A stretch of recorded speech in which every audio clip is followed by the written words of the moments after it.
Hello students, Noble online classes में आपका स्वागत है। अभिनंदन। आज हम कक्षा 10th में मौर्य प्रशासन के बारे में अध्ययन करेंगे। मौर्य प्रशासन भारत में मौर्य काल में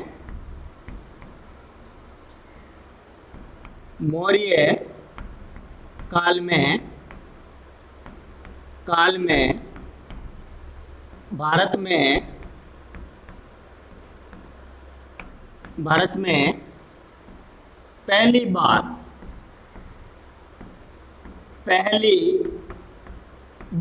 फिर से एक बार आज हम क्लास 10th में मौर्य प्रशासन के बारे में अध्ययन कर रहे हैं। तो इसकी पहली बात अपन पढ़ रहे हैं कि मौर्य काल में भारत में पहली बार केंद्रीकृत शासन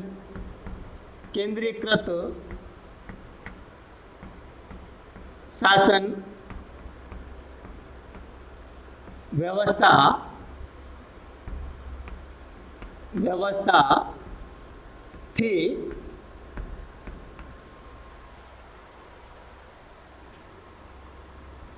केंद्रीकृत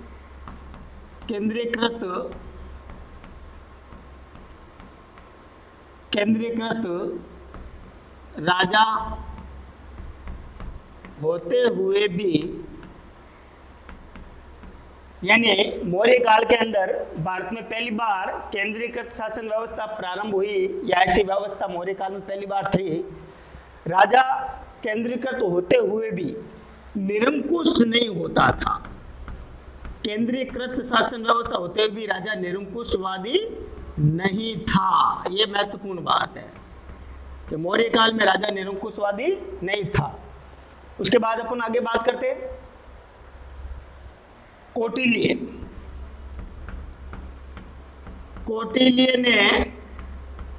का मतलब हो गया चाणक्य या कौटिल्य या विष्णुगुप्त, तीनों नाम एक ही हैं।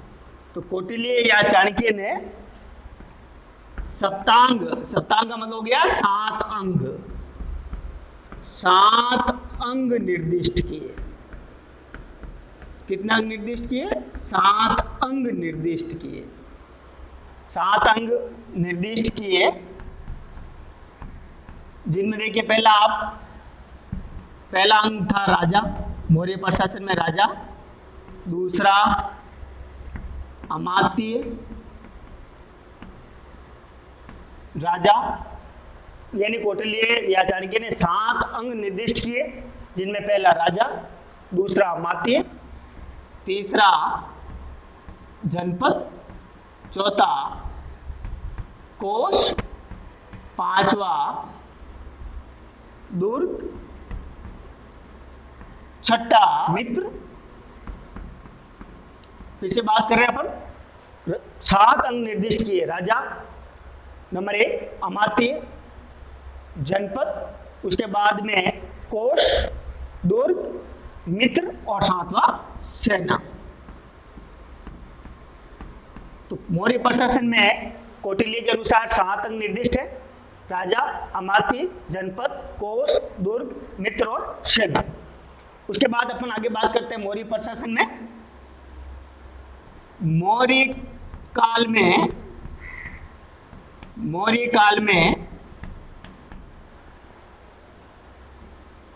काल में मुख्यमंत्री, यानी मंत्रियों के ऊपर वाला व्यक्ति मुख्यमंत्री, व पुरोहितों की नियुक्ति। मुख्यमंत्री व पुरोहितों की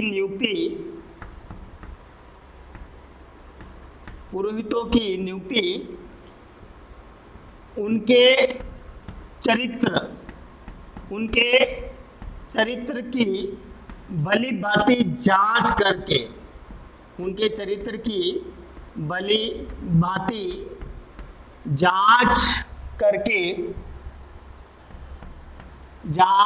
करके करते थे, जिसे उपदा परीक्षण कहा जाता है। उपदा परीक्षण कहा जाता है। ये महत्वपूर्ण बात। वापस अपन बात करते हैं।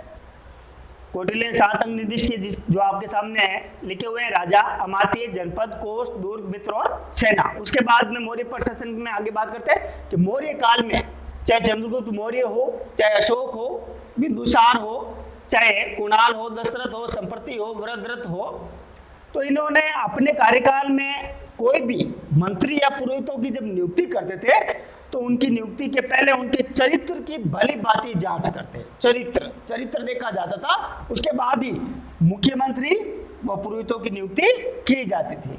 और ऐसी परीक्षा प्रणाली को हम कहते हैं उपदा परीक्षण। क्या कहते हैं इसको? उपदा परीक्षण। उसके बाद अपन बात करते हैं नंबर 1, केंद्रीय शासन।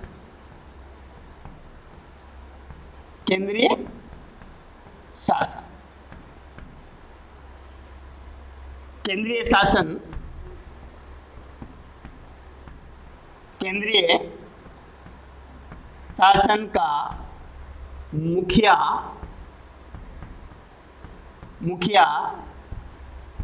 मौर्य शासक ही हुआ करता था।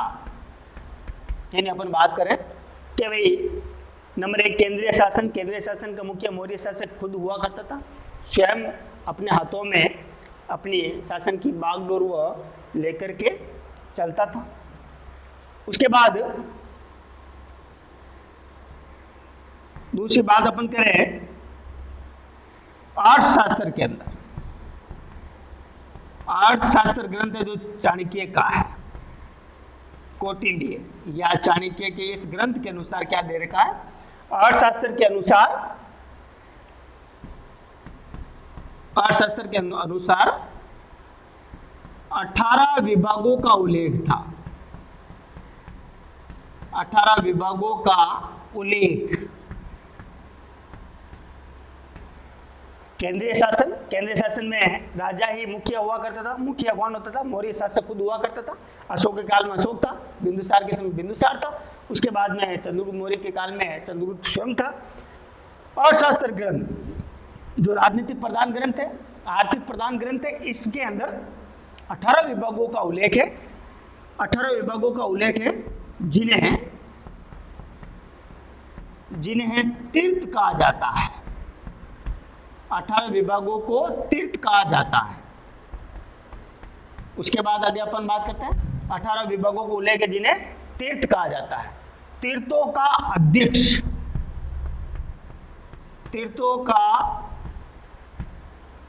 अध्यक्ष महामात्र था। तीर्थों का अध्यक्ष महामात्र था। उसके बाद आगे की अपन बात करते हैं।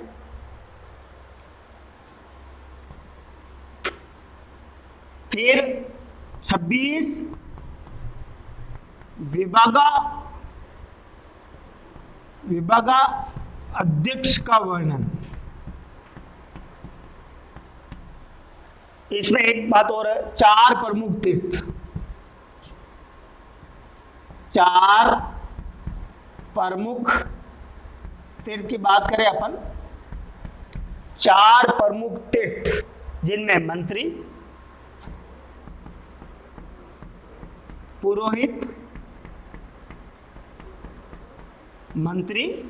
पुरोहित, सेनापति और युवराज।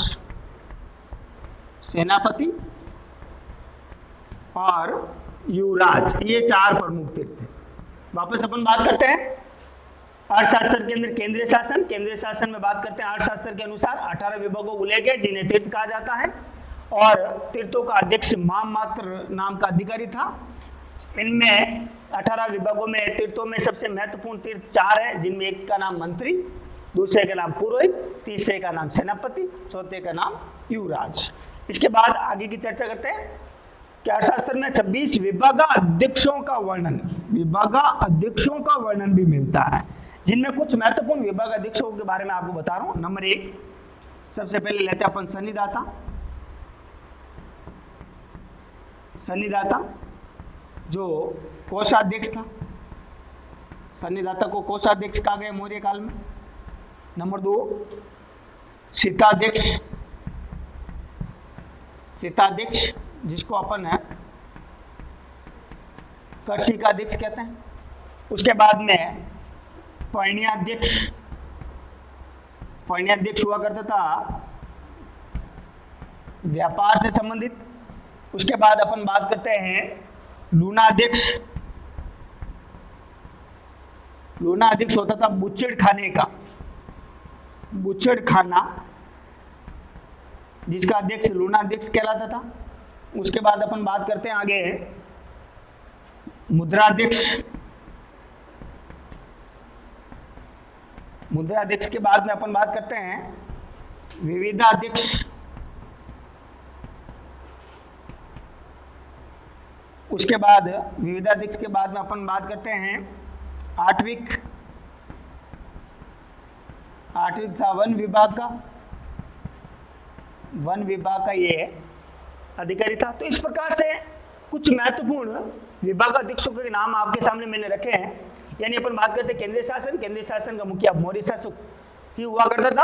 अर्थशास्त्र में 18 विभागों का उल्लेख है जिन्हें तीर्थ कहा जाता है। तीर्थों का अध्यक्ष महामात्र था।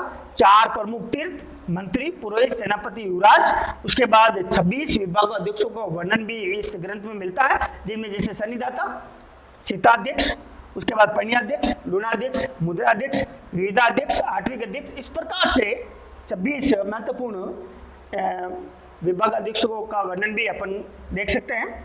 इसके बाद आगे की अपन बात करते हैं नंबर 2 प्रांतीय शासन। प्रांतीय शासन की अगर अपन बात करें तो देखिए मौर्य काल में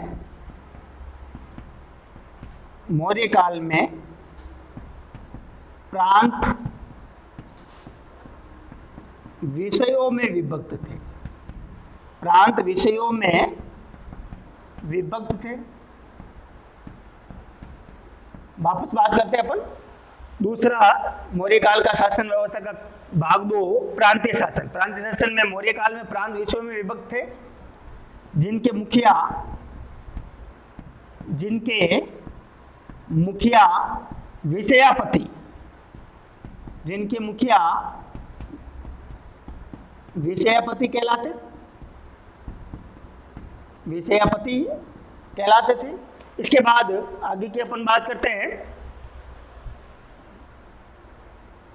अशोक के समय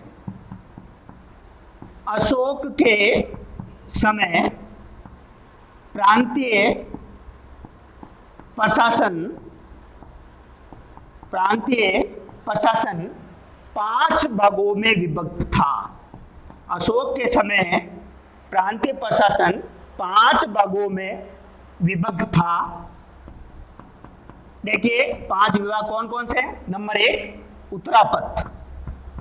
उत्तरापथ जिसकी राजधानी थी तक्षशिला, उत्तरापथ जिसकी राजधानी थी तक्षशिला।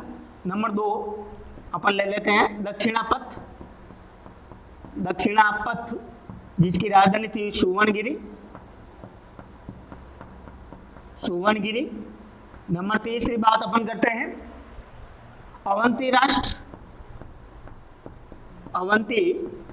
राष्ट्र जिसकी राजधानी थी उज्जैनी। उसके बाद नंबर 4 अपन बात करते हैं तो पहला उत्तरापथ, दक्षिणापथ, अवंती राष्ट्र। उसके बाद कलिंग जिसकी राजधानी थी तोसाली। उसके बाद नंबर 5 अपन बात करते हैं मध्य देश जिसकी राजधानी थी पाटलिपुत्र।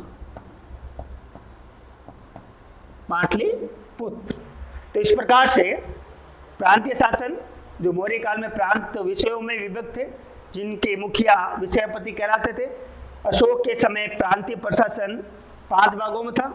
उत्तरापथ तक्षशिला, दक्षिणापथ सुवर्णगिरी, अवंती राष्ट्र उज्जैनी और कलिंग जिसकी राजधानी तोसाली, मध्य देश जिसकी राजधानी पाटलिपुत्र। अपन बात करते हैं प्रांतीय न्यायालय में प्रांतीय शासन में तो 5 भागों में विभक्त था। उसके बाद प्रशासन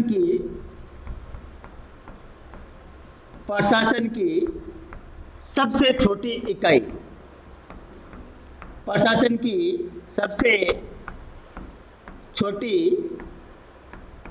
इकाई का मुखिया, प्रशासन की सबसे छोटी इकाई का मुखिया गोप कहलाता था।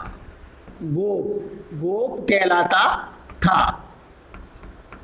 मुखिया गोप कहलाता था, जो 10 गांवों को संभालता था, जो 10 गांवों को संभालता था। उसके बाद आगे की अपन बात करते हैं। इसके ऊपर एक और प्रशासन था, जिले का प्रशासनिक अधिकारी। जिले का प्रशासनिक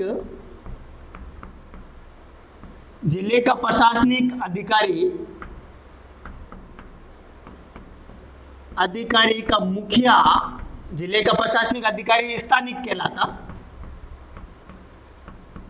जिले का प्रशासनिक अधिकारी स्थानिक कहलाता था। स्थानिक और गोप के ऊपर, एक तो जिले का स्थानिक जो अधिकारी था, वह एक गोप था जो गांवों का मुखिया था। स्थानिक और गोप के कार्यों का निरीक्षण, के कार्यों की जांच करने का काम, जांच करने का कार्य परदेष्टि नामक अधिकारी करता था। परदेष्टि नामक अधिकारी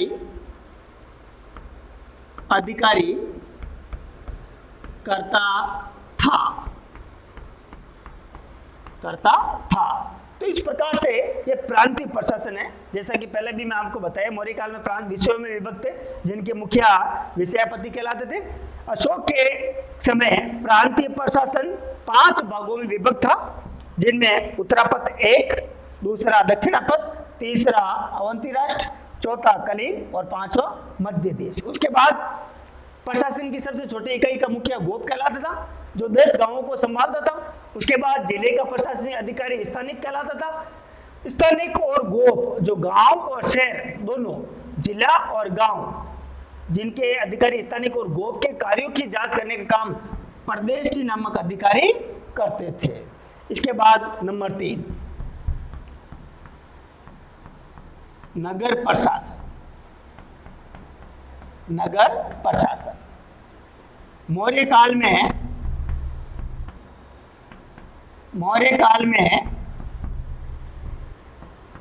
नगर प्रशासन का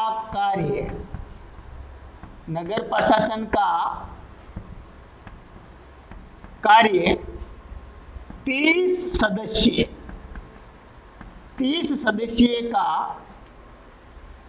दल संभालता था। मौर्य काल में नगर प्रशासन कार्य 30 सदस्यीय का एक दल, एक मंडल संभालता था। 30 सदस्यों को हमने 6 समितियों में बांटा, यानी 6 समितियां थी। प्रत्येक समिति के अंदर, प्रत्येक समिति में 5 सदस्य थे। 5 सदस्य थे, और इस प्रकार से नगर शासन चलाया जाता था। उसके बाद अपन आगे बात करते हैं सैन्य व्यवस्था की। मौर्य प्रशासन में सैन्य व्यवस्था किस प्रकार से थी? सैन्य विभाग में भी 30 सदस्य का मंडल था। 6 समितियां बनी हुई थी। 6 समितियां, जिसमें 5 सदस्य थे। अब इन 5 सदस्यों में 5 विभाग की बात अपन कर लेते हैं कि सैन्य विभाग में कौन कौन से इनके 5 महत्वपूर्ण सेनाएं थी। नंबर 1 पैदल सेना, नंबर 2 अश्व यानी घोड़े वाली सेना, नंबर 3 हाथी की सेना, नंबर 4 रथ सेना और नंबर 5 नौसेना। तो इस प्रकार से ये सैन्य व्यवस्था थी।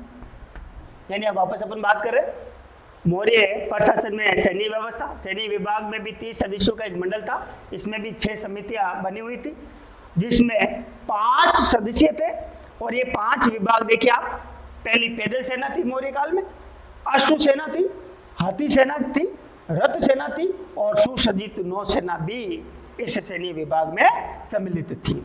उसके बाद आगे की अपन बात करते हैं न्यायिक व्यवस्था। न्यायिक व्यवस्था की बात अपन करते हैं। मौर्य काल में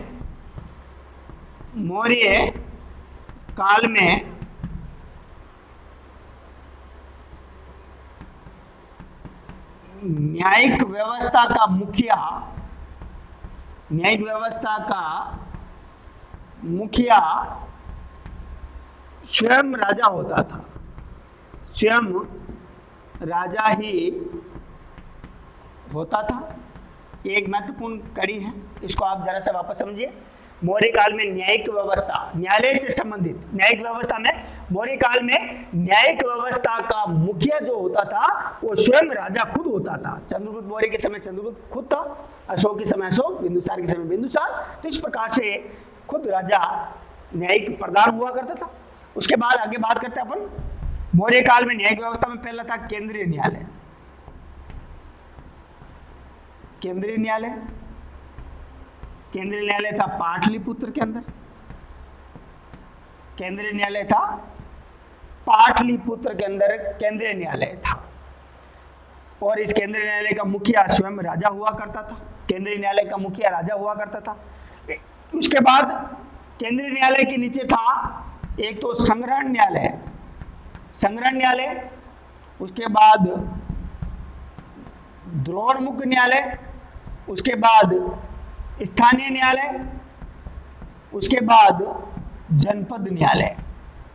वापस बात कर रहे हैं न्यायिक व्यवस्था में केंद्रीय न्यायालय। मौर्य काल में न्यायिक व्यवस्था में केंद्रीय न्यायालय हुआ करता था। इनका सबसे ऊंचा न्यायालय, सबसे ऊंची कोर्ट मौर्य काल में पाटलिपुत्र में थी। उनके नीचे संग्रहण न्यायालय, द्रोणमुख न्यायालय, स्थानीय न्यायालय और जनपद न्यायालय। इसके बाद आगे अपन बात करते हैं नंबर 3। तीसरा था ग्रामीण न्यायालय। ग्रामीण न्यायालय में न्याय करने का काम ग्रामणी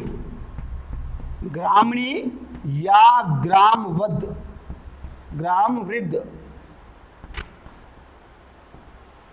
मौर्य काल में ग्रामीण न्यायालय में एक तो ग्रामणी या ग्रामवृद्ध नाम के व्यक्ति महत्वपूर्ण न्याय करने का कार्य करते थे।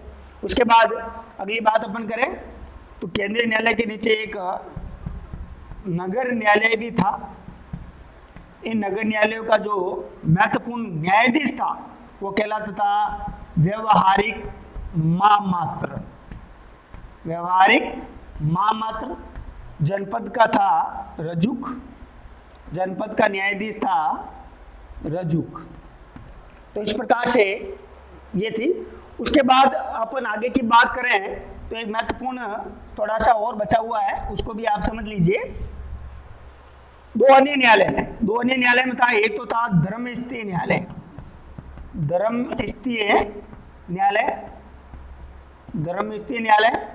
और उसके बाद एक था कंटक शोधन न्यायालय। मुख्य न्यायालयों के अलावा और भी मौर्य काल में 2 महत्वपूर्ण न्यायालय थे, जिनमें एक का नाम है धर्मस्थीय न्यायालय, दूसरे का नाम है कंटक शोधन न्यायालय। धर्मस्थीय न्यायालय ये दीवानी अदालतें और कंटक शोधन न्यायालय ये फौजदारी अदालतें थी। फौजदारी अदालतें थी।